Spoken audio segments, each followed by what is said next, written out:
Tonton video ini sampai selesai agar Anda tidak gagal paham.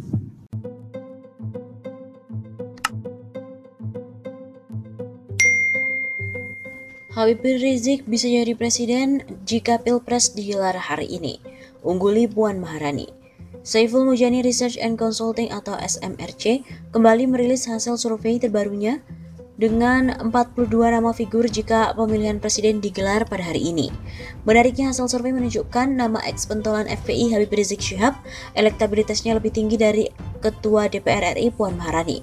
Survei sendiri dilakukan pada periode 15 sampai dengan 21 September 2021 dengan melibatkan 1.220 dengan 981 responden yang valid terpilih secara acak dengan sampling multistage random sampling dari seluruh populasi Indonesia yang berumur minimal 17 tahun ataupun sudah menikah. Jika dilihat dari hasil survei ini, memang urutan pertama bertengger nama Ketua DPP Partai Gerindra, Prabowo Subianto dengan angka 18,1%, kemudian posisi kedua ada Ganjar Pranowo dengan angka 15,8%, dan untuk urutan ketiga ada Anies Baswedan dengan angka 11,1%. Dalam format pertanyaan semi terbuka dengan daftar 42 nama, Prabowo mendapatkan dukungan 18,1%, disusul Ganjar, kemudian Anies Baswedan, Sandiaga Uno 4,8%. Begitu papar Denny dalam keterangannya secara daring Kamis 7 Oktober. Setelah Sandiaga ada juga nama Agus Harimurti Yudhoyono atau AHY dengan angka 3,6%. Lalu Ridwan Kamil 3%, disusul Megawati Soekarno Putri dengan angka yang sama. Di bawahnya kemudian ada nama Basuki Cahayapurnama alias Ahok dengan angka 2,8%, kemudian Tri Risma hari ini dengan angka 2,3%. Setelahnya ada pula nama Hovifah Indar Parawansa dengan angka 2,1%, lalu Susi Pujiastuti dengan angka 1,6%. Kemudian setelahnya ada nama Habib Rizik dengan angka dukungan 1,6%. Kemudian angka ini jauh lebih tinggi dibandingkan dengan Ketua DPR RI Puan Maharani yang hanya memperoleh angka 0,8%. Puan hanya memperoleh angka dukungan yang sama dengan Ketua Umum DPP PKB Muhaimin Iskandar yaitu 0,8%. Ada pula nama Ma'ruf Amin dan juga Gatot Nurmantio di bawah Habib Rizik dengan angka yang sama yaitu 1,4%. Lalu Menko Polhukam Mahfud MD dan juga Ketua Umum Perindo Haritanu Sudibyo sama-sama mendapatkan angka dukungan 1,1%. Sementara untuk nama Muldoko, Grace Natali hingga Giring Ganesha tidak mendapatkan dukungan, yakni 0% saja. Untuk nama-nama figur lain hanya memperoleh angka di bawah 1%. Adapun margin of error survei tersebut dengan ukuran sampel diperkirakan kurang lebih 3,19% pada tingkat kepercayaan 95%.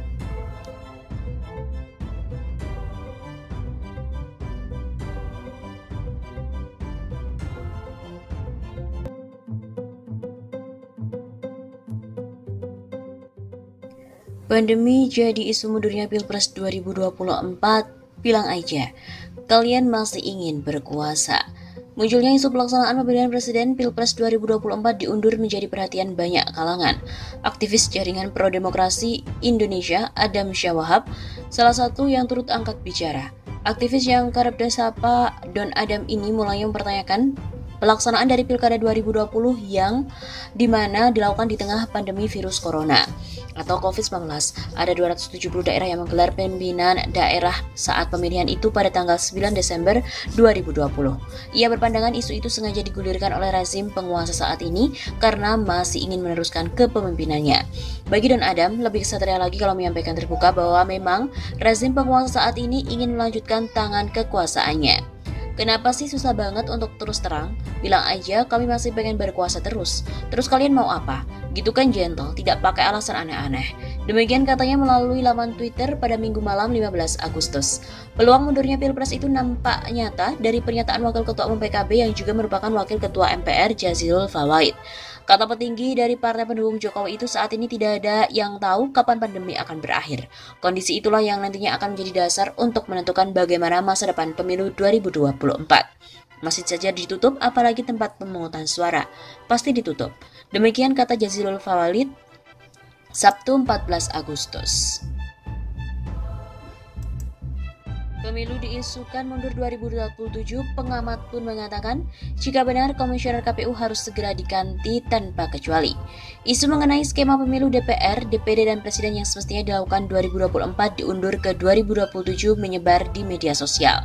Sedangkan untuk pemilu DPRD dan Pilkada tetap digelar 2024. Menyikapi hal itu, pengamat politik Deddy Kurniasyah menyampaikan jika keputusan tersebut karena penyelenggara pemilu yakni KPU tidak mampu melakukan pemilu, maka menurutnya tak masalah jika diundur hingga 2027.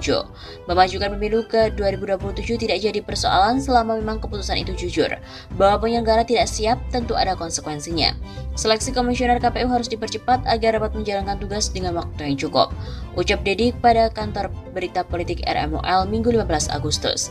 Direktur Eksekutif Indonesia Political Opinion juga menambahkan, jika para penyelenggara pemilu mengaku tidak mampu untuk menjalankan pemilu 2024 mendatang, maka pemerintah perlu mengganti komisioner yang saat ini sedang menjabat. Artinya komisioner yang sekarang perlu diganti semua tanpa terkecuali karena terbukti gagal menjalankan pemilu. Jika alasan pemerintah maupun KPU dikarenakan pandemi yang belum bisa mengendalikan, maka seharusnya pemerintah berkomitmen untuk menangani pandemi secara serius, bukan malah mengundurkan jadwal pemilu. Pandemi itu soal komitmen, bicara hari ini untuk merencanakan pemilu 2024 dan tidak memiliki gambaran pandemi ini selesai, itu juga kegagalan. Begitu tandasnya.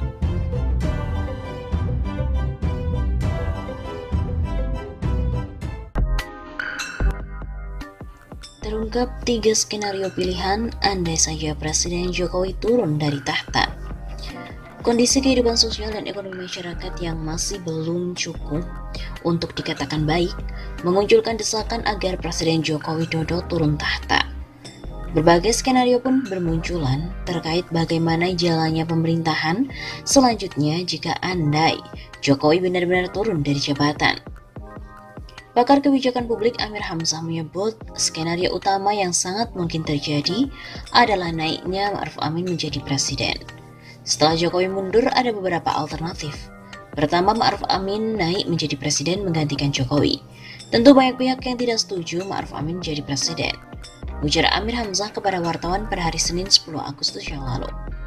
Selanjutnya, alternatif kedua adalah rezim Joko Widodo dan Ma'ruf harus mundur semua dan digantikan calon presiden 2019 lainnya, yakni Prabowo Subianto dan Sandiaga. Pasangan Prabowo Subianto-Sandiaga apakah diterima publik? Apalagi sikap Prabowo sudah berbalik karena gabung rezim Jokowi. Alternatif ketiga, setelah Jokowi mundur, kata dia adanya kabinet presidium di mana dalam jangka waktu 1-1,5 tahun untuk mempersiapkan pemilu.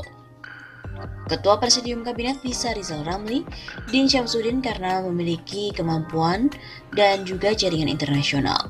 Alternatif ketiga, pembentukan Kabinet Presidium paling netral setelah Jokowi ini mundur dari kursi presiden.